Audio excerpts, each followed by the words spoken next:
you had a heart attack recently. Last November. What's going on? I feel like I got heartburn. So when we got to the hospital, I'm up. It's just heartburn, ain't it? They looked at me like, nah, you having a heart attack. Heart attack? Get the fuck out. Amis de la masse, bonjour, bienvenue sur la chaîne du Doc et dans cette vidéo on va parler de Kali Muscle. Il avait déjà fait une apparition, même plusieurs sur la chaîne il y a 1 an et demi lors de ses problèmes de santé et il nous a donné des nouvelles récemment dans une interview où il détaille les causes exactes de son infarctus. C'est une vidéo qui va très clairement intéresser de nombreux sportifs et en particulier les sportifs de force et les bodybuilders. I've been on the side too long, don't know my pain's a nightmare. Devil on my back, fuck that, an overdose.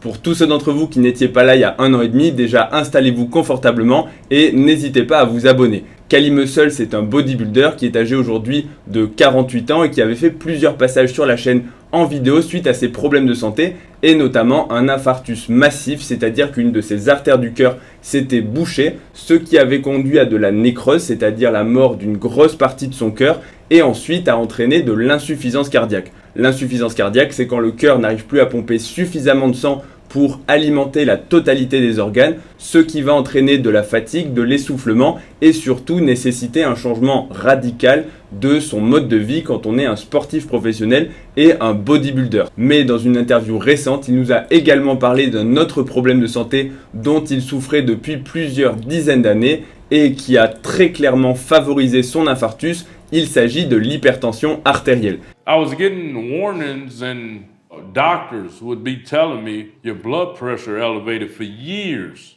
And I'm like, man, look at me, I'm fine. You know, and especially they would use the electrical blood pressure machine. I'm like, oh no, you got to use the manual. That one wrong. Mais avant de continuer, merci à Actia qui est le sponsor de cette vidéo. Actia est une startup qui est très impliquée dans la problématique de l'hypertension artérielle et qui a développé un bracelet connecté qui te permet de suivre ta tension artérielle de façon simple, régulière et fiable tout au long de la journée. L'hypertension artérielle est la maladie la plus fréquente avec 17 millions de Français qui en sont atteints. Et le gros problème, c'est que c'est une maladie silencieuse qui va détruire très progressivement les organes et trop souvent les personnes ne découvriront qu'elles sont hypertendues que lors d'un accident de santé grave comme un infarctus, un AVC ou le bilan d'une insuffisance rénale. Il est donc indispensable de mesurer ta tension artérielle régulièrement, au minimum 1 fois par an. Et pour ça, tu peux aller soit chez ton médecin, soit gratuitement en pharmacie qui dispose de brassards à tension. Et si tu as une hypertension artérielle, surtout ne la néglige pas. Pour revenir à Kali Muscle, on apprend donc qu'il souffrait depuis au moins 10 ans d'hypertension artérielle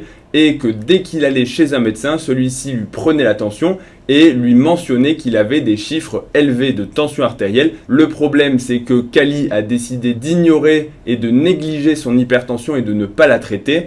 Et cela a conduit au bout de plusieurs années à abîmer très clairement ses artères. Et le coût final de l'abîmement, si on peut dire ça comme ça, de ces artères, c'est l'infarctus quand une artère va se boucher. Et quand l'artère se bouche complètement, c'est bien sûr le plus grave, le sang ne circule plus, ce qui a des conséquences catastrophiques. Maintenant, il est, je pense, important, après vous avoir parlé de tout ça, de définir ce qu'est l'hypertension, puisque c'est une maladie extrêmement fréquente. Comme on l'a vu, c'est la maladie la plus fréquente en France. Et le gros souci, c'est que c'est une maladie qui est très souvent silencieuse. C'est-à-dire qu'on peut être hypertendu, on peut regarder tranquillement cette vidéo, ne souffrir de rien et avoir la pression artérielle qui est très élevée. Donc l'hypertension, vous l'aurez compris, c'est quand les chiffres de pression artérielle sont trop élevés et sont supérieurs aux normes.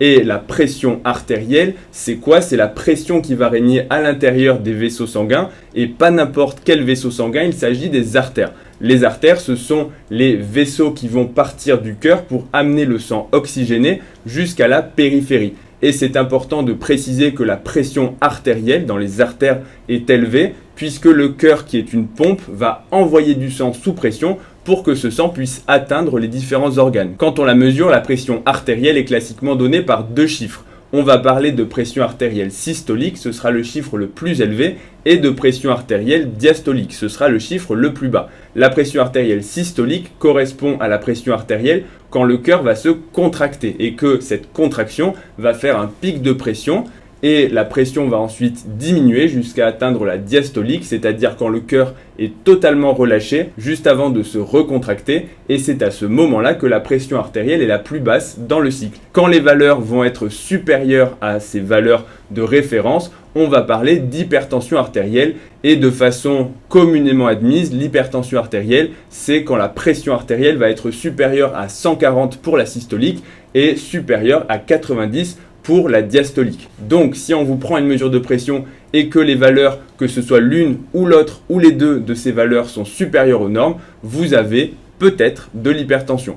Pourquoi je dis peut-être? Parce qu'il y a quand même des variations de mesure, il faut quand même se méfier des pièges. Les pièges, c'est que la pression artérielle va normalement augmenter quand vous faites un effort, quand vous n'êtes pas au repos, et qu'elle peut parfois varier un petit peu. Donc on va parler d'hypertension artérielle, on va dire en termes de maladie, quand votre pression artérielle va être au-dessus des valeurs de façon répétée et espacée dans le temps. En gros, si une fois on vous prend la pression quand vous avez mal et que vous venez de faire un effort pour courir jusqu'aux urgences, ça ne va pas compter parce que c'est normal à ce moment-là d'avoir une pression artérielle qui est élevée, puisqu'il y a plein de facteurs qui sont physiologiques qui vont élever la pression artérielle. C'est donc très important de prendre la tension artérielle dans des bonnes conditions de mesure, c'est-à-dire au repos et avec plusieurs mesures, si possible, espacées dans le temps. En général, à 0, à 1 mois et à 3 mois. Et si la pression est toujours élevée, on va confirmer que vous avez de l'hypertension.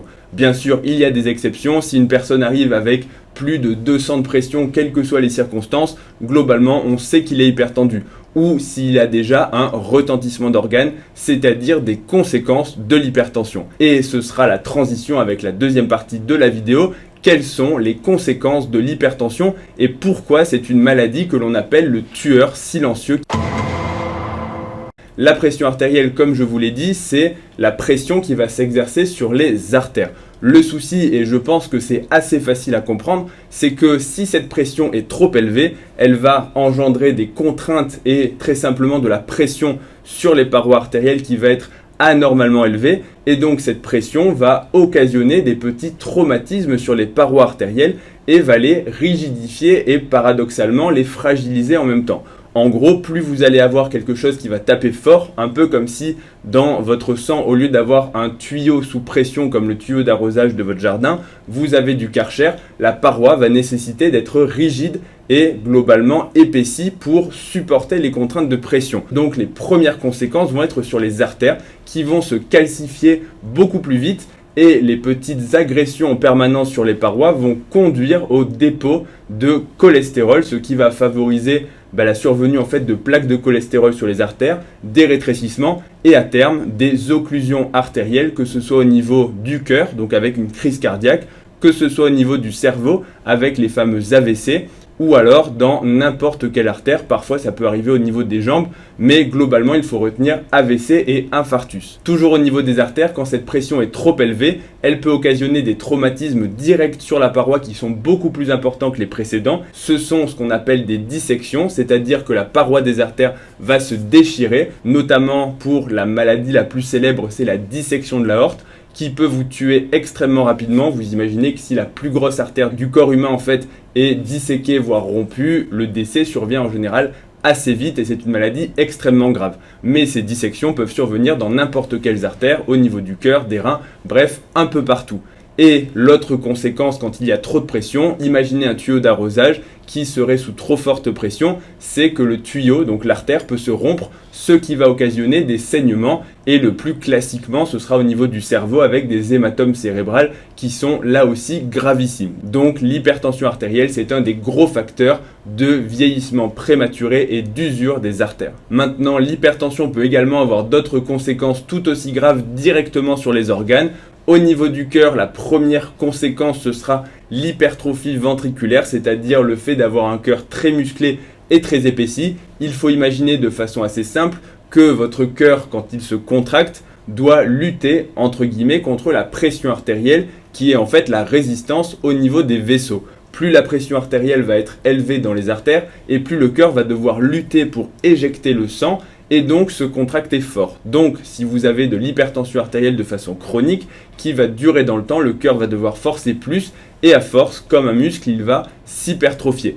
et ça peut conduire à la longue à de l'insuffisance cardiaque quand le cœur n'arrive plus à lutter contre cette pression et qu'il va se dilater et se fatiguer pour au final ne plus arriver à lutter contre la pression. Et l'insuffisance cardiaque, c'est quelque chose de très grave. De la même façon, et ce sera la dernière conséquence, même si on pourrait s'étaler pendant encore très longtemps, je vais parler des problèmes de reins, puisque l'hypertension artérielle est également la première cause en France d'insuffisance rénale terminale, c'est-à-dire de personnes dont le rein ne fonctionne plus et qui doivent se faire dialyser. Tout simplement parce que là encore, les reins, ce sont des filtres qui vont filtrer en fait tout simplement le sang. Donc si le sang passe au niveau de ces reins fortement sous pression, eh bien vous allez abîmer le filtre et l'encrasser, l'entartrer beaucoup plus vite. Et rapidement, c'est pas très rapide, ça évolue sur de nombreuses années, mais à la longue, au bout de 15, 20, 25 ans d'évolution, et ça peut aller plus vite qu'on ne le pense, voire même beaucoup plus rapidement chez les personnes qui ont une hypertension qui est très forte, le rein va tout simplement ne plus être capable de filtrer, et donc vous n'allez plus épurer vos déchets et vous allez finir en dialyse. Donc l'hypertension, c'est quelque chose de dramatique, et le plus dramatique dans tout ça, c'est que c'est une maladie qui est silencieuse. Sauf dans de rares cas quand vraiment la pression monte énormément, que ça peut donner des maux de tête, de la fatigue et une sensation d'être pas bien. Le plus souvent, les chiffres vont être un petit peu au-dessus des normes. Vous allez vous balader à 15, 16, voire parfois 17. Vous n'allez pas être à 22 de tension. Enfin, on voit des patients qui sont à 22 en permanence, mais la plupart des gens vont être à 16, 17. Donc ça va donner une hypertension qui est quand même significative, mais pas assez pour faire des symptômes qui sont très marquant. Donc en fait, ça passe sous les radars. Les gens ne vont pas forcément se traiter ni même se dépister parce qu'ils ne ressentent rien. Quand vous avez mal quelque part, si tu as mal au doigt, tu vas prendre un médicament pour soulager tes douleurs. Mais quand tu ne ressens rien et que tu n'as même pas conscience d'avoir une maladie qui est en train de détruire ton corps de l'intérieur à petit feu, tu n'as pas, on va dire, d'incitation à te traiter. L'être humain, et j'en fais partie, pour beaucoup de choses, quand les conséquences ou quand les bénéfices ne sont pas immédiats, on a tendance à le reporter au lendemain. Et donc, on se retrouve avec des gens qui ont de l'hypertension soit méconnue, soit négligée pendant de nombreuses années, et ensuite énormément de maladies, donc celles que je vous ai citées au niveau du cœur, des vaisseaux sanguins, des reins, du cerveau, et ça c'est catastrophique. Pour revenir à Kali, c'est sûr que s'il avait une hypertension artérielle qui était négligée depuis plus de 10 ans, ça a clairement été un gros facteur de risque de calcification artérielle et très probablement d'infarctus. Bien sûr, ce n'est pas le seul, il y a aussi l'usage de produits dopants. Et pourquoi les produits dopants sont quelque chose qui va favoriser énormément les calcifications, mais surtout l'hypertension artérielle? C'est tout simplement parce que l'un des effets secondaires dose dépendant de la testostérone et de tous ces produits dopants, ça va être justement l'hypertension artérielle. Alors, bien sûr, tout le monde sous produits dopants ne va pas faire de l'hypertension artérielle. Il y a là encore une grosse part de génétique, comme toutes les maladies. Certains vont en développer et d'autres non. Donc avec tout ce qu'il a pris et tout ce qu'il nous a cité, ça n'a fait que empirer son hypertension artérielle, associé également à une mauvaise alimentation, qui est là aussi quelque chose qui va favoriser l'hypertension, à la fois par une alimentation trop salée. Il nous raconte que quand il a été en prison pendant 10 ans, il faisait de la muscu et pour grossir, il mangeait ce qu'il avait à disposition et que c'était, je crois, des nouilles chinoises ou quelque chose comme ça. 11 years in prison, top ramen, 4 or 5 a day. I used to have fucking headaches all the time. I didn't know about sodium. Donc des plats qui sont très salés, et si vous explosez votre consommation de sel, et c'est un des gros facteurs aussi d'hypertension dans la société actuelle, c'est la consommation trop importante de sel, et tout le monde, enfin pas tout le monde, mais la plupart des gens consomment trop de sel. Le problème du sel, c'est que ça fait à la fois un petit peu de rétention d'eau, puisque le sel retient l'eau, et notamment dans les vaisseaux sanguins. Donc si vous avez un petit peu plus d'eau, entre guillemets, de liquide, dans vos vaisseaux sanguins, la pression va augmenter un petit peu. Et ensuite, c'est un autre effet direct du sel sur les vaisseaux sanguins qui va avoir tendance à les rigidifier un petit peu plus vite. L'autre chose, bien sûr, c'est le gabarit, l'obésité, que ce soit du gras ou du muscle. Quand vous faites 120 kg, même quand c'est du muscle, c'est aussi un facteur de risque d'hypertension artérielle, puisque le cœur doit pomper, alors c'est très schématique, mais globalement c'est une bonne image, le cœur doit pomper un petit peu plus et donc envoyer le sang un peu plus sous pression. Maintenant, je vais quand même aborder la question du sport et de son lien avec l'hypertension artérielle. Ce qu'il faut retenir, c'est que l'activité physique et surtout l'activité physique, ce qu'on appelle cardiovasculaire, l'activité physique en endurance avec une résistance pour le cœur et des efforts qui sont prolongés dans la durée à basse intensité va être quelque chose de protecteur pour la tension artérielle puisque après avoir fait par exemple un footing de 1 heure, vous allez avoir la tension artérielle qui va diminuer par un mécanisme en gros de relaxation vasculaire lié au sport et lié à l'effort pendant à peu près 24 heures. Ça veut dire que le sport en endurance est un bon médicament anti-hypertenseur aussi efficace que un médicament, donc c'est très important de le rappeler. La deuxième chose, c'est que par contre, les sports en résistance, typiquement les sports de force, où on va soulever des charges lourdes pendant une durée qui va être courte, vont augmenter les résistances au niveau du cœur, notamment par la manœuvre de Valsalva, quand on bloque la respiration et qu'on pousse fort, et donc transitoirement la pression artérielle va monter très fort. Et si vous partez déjà d'une pression artérielle qui va être élevée, vous augmentez les risques de conséquences aiguës de l'hypertension, dont j'ai parlé un peu plus tôt, tout ce qui va être saignement et notamment dissection. Et plusieurs bodybuilders et sportifs de force sont morts de ça parce que tout simplement avec 450 de pression, il faut avoir des vaisseaux bien solide pour résister à ça. En pratique, ça veut dire quoi? Ça veut dire que si vous avez de l'hypertension artérielle qui n'est pas encore contrôlée, déjà il faut aller voir le médecin pour la faire contrôler et ensuite seulement vous pourrez pratiquer du sport en toute sécurité puisque même le sport d'endurance va transitoirement augmenter la pression artérielle quand vous allez commencer à aller de plus en plus vite, c'est-à-dire en termes d'intensité, que vous allez augmenter l'intensité de l'effort.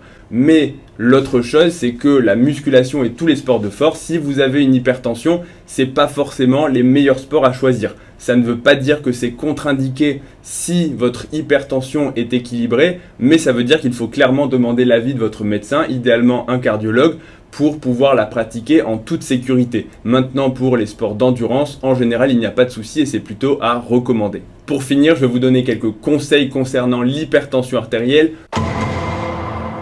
Le premier, c'est de ne pas la négliger et surtout de la traiter si vous en avez. J'entends trop souvent des personnes hypertendues me dire non, mais j'ai pas envie de prendre des médicaments, je préfère surveiller. C'est tout à fait louable. Le problème, c'est que vous prenez un risque et le fait d'éviter entre guillemets de vous traiter ne va faire qu'accentuer le risque d'avoir les complications à long terme. Donc par pitié, si vous avez une hypertension, c'est important de la faire diminuer quelles qu'en soient les façons, que ce soit des façons naturelles, si ça marche très bien, et au contraire, il faut dans tous les cas utiliser les méthodes naturelles, mais parfois ça nécessite des médicaments, et c'est trop bête simplement parce qu'on se dit je veux pas prendre de médicaments, ou des fois j'entends oui je suis trop jeune pour prendre des médicaments, parce que parfois la pression artérielle on peut en avoir dès 25 ou 30 ans, donc attention à ça. La deuxième chose, c'est pour tout le monde les règles hygiéno-diététiques, c'est-à-dire l'activité physique, principalement en endurance. Tout le monde devrait faire un petit peu de cardio parce que c'est quand même bon pour la santé cardiovasculaire, mais aussi l'alimentation. Attention à l'obésité, attention au surpoids,